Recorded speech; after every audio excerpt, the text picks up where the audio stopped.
Fenway and Hattie by Victoria J. Coe.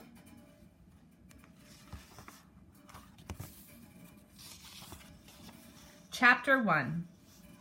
As soon as we get off the elevator, I know something is wrong. Our apartment has no mat in front.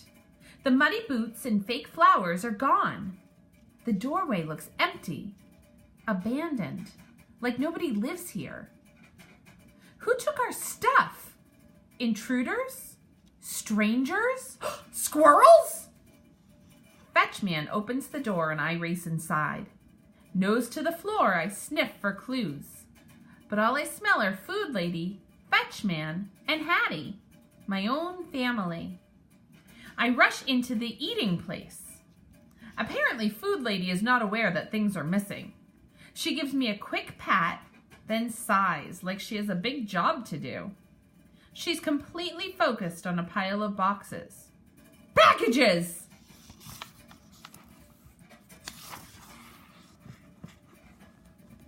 My tail goes nuts.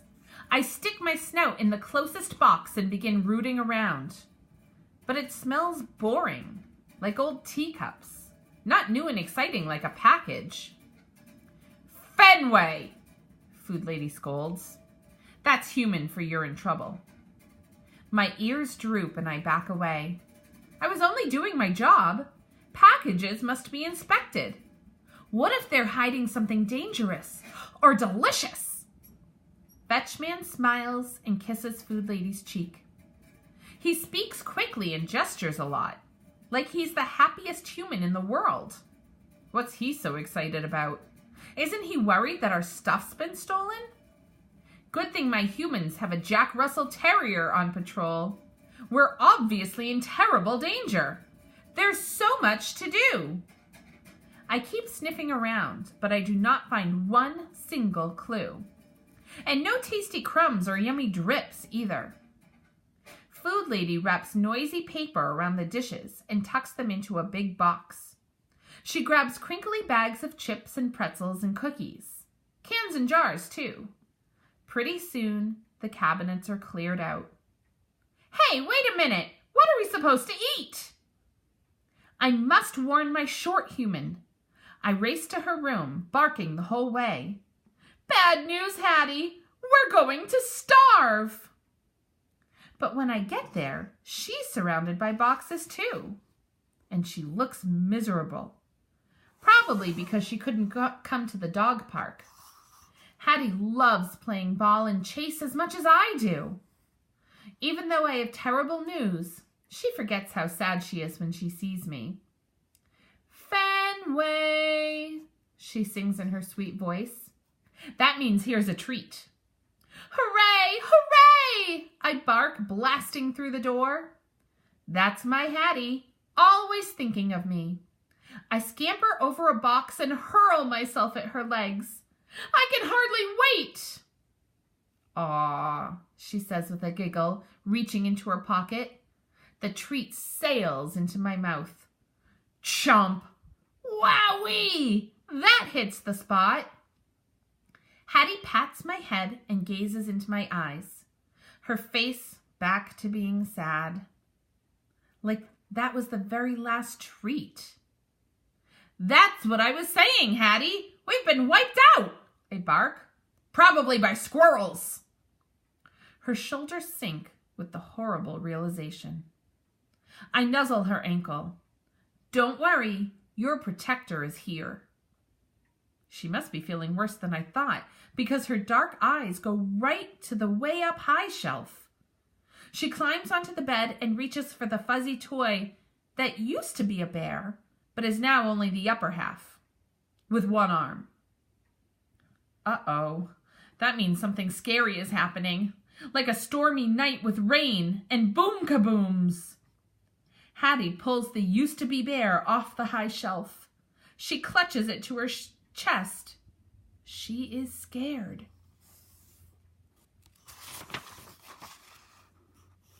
Good thing I'm here to cheer her up. As she's stepping down, I snatch the used-to-be bear from her arms.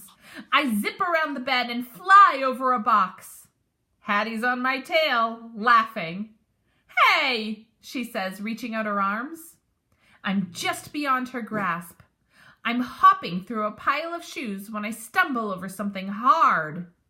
Ouch! My bedtime hairbrush. What's it doing on the floor? Sensing opportunity, Hattie lunges. Drop it, she shouts in a voice that sounds anything but angry. She's fast, but I'm faster. I spring onto the bed. I bury my nose in the rumpled blankets. They smell like mint and vanilla, just like she does. Hattie flops down beside me, smiling. She takes the used-to-be bear and grabs me tight. Best buddies, she coos. She kisses my brown paw, then my white paw. She showers my neck with kisses, our favorite snuggle game. I slobber her cheek as she giggles. She's the best short human ever. Food Lady appears in the doorway. One hand's on her hip, the other's pointing at the boxes. Hattie, she scolds. Hattie's smile disappears. As she bolts up, I hop off her chest. She smells worried. I know how she feels. I wait for Food Lady to start yelling in a bossy voice. But instead, the words I hear are Hattie's. She sounds anxious. She picks up the long jump rope that she brings to the place where the short humans with backpacks go. She shows Food Lady a card. I catch a whiff of hardened frosting from the time a pack of short humans invaded, and I warned Hattie that her treats were on fire. As Hattie goes on, Food Lady's angry face gets softer and softer until it's turned to sad. Oh, baby, she says in a soothing tone. She sits next to us on the bed. Hattie leans into her arm. Food Lady strokes Hattie's bushy hair. I nuzzle in under Food Lady's hand. I could use a few strokes too, you know, I whimper. Right behind this ear. Food Lady rocks us gently, the way she did when Hattie's knee was hurt. She gives us both a pat and gets up. Okay, she asks. Hattie nods and sniffles a few times. Okay, she says. But I know she's still worried. Hattie's sad and scared and packing things. It reminds me of something. But what? If only I could think of it. When Food Lady's gone, Hattie tosses the jump rope into a box. Then clothes, whoosh, and shoes, clunk. She picks up the used-to-be bear and squeezes it tight. And then I remember what this reminds me of. It was right before Hattie disappeared for 2 whole nights. And something terrible must have happened to her, because when she finally came back, her clothes smelled horrible, like burnt marshmallows and squirrels. Oh no! Could it be happening again? I knew something was wrong. Hattie is leaving! Hattie is leaving! I spring up and run in circles. She can't go, at least not without her loyal dog. Hey, if I stick by her side, she'll have to take me with her. Wowee! It's the best idea ever! As Hattie returns from box to box, I'm on her like fur. When she closes the last one, she heads for the door. I beat her to it. She leaps over me, and I chase her to the eating place. Food Lady standing at the counter, licking her fingers. She looks up and holds out a white bag that smells like donuts. Breakfast, she calls. Yippee! I bark, racing to Food Lady's feet. Hattie squeals, then grabs the bag and crinkles it open. I leap on her legs and lick my chops. Hattie bites into a squishy donut. A lovely glob of goo drips right into my mouth. Vanilla. I swallow quickly. More, please, I bark, jumping on her legs again. Hattie giggles, but when Food Lady crosses her arms, she stops.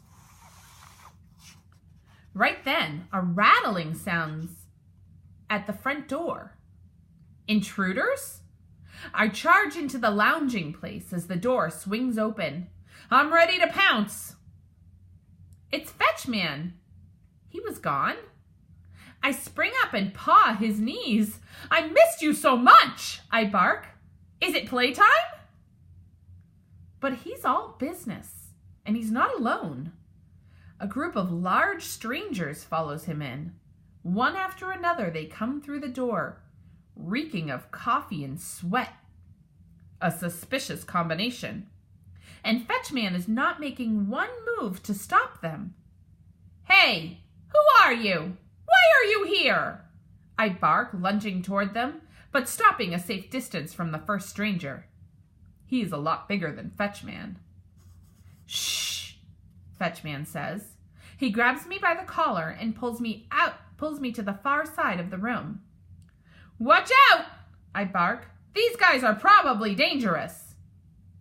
As if to prove my point, the very large strangers begin lifting the boxes. One of them takes the flashing screen right off the wall. Can't you see they're stealing our stuff? I bark, wiggling and kicking. Let me go. I must be free to do my job. But my warnings aren't doing one bit of good. Fetchman and Food Lady just stand there, watching these evil humans loot everything. Let me at 'em! Seriously, I can take these guys! I pull, I twist. I'm desperate to get loose. I'm about to choke myself when Fetchman deposits me into the eating place. Can't you see what's happening? I bark. If you ever needed a dog to protect you, it's now. Unfazed, Fetchman snaps the gate across the doorway. I'm trapped. What are you doing? I bark. Are you nuts? I jump my highest, but I'm no match for the gate.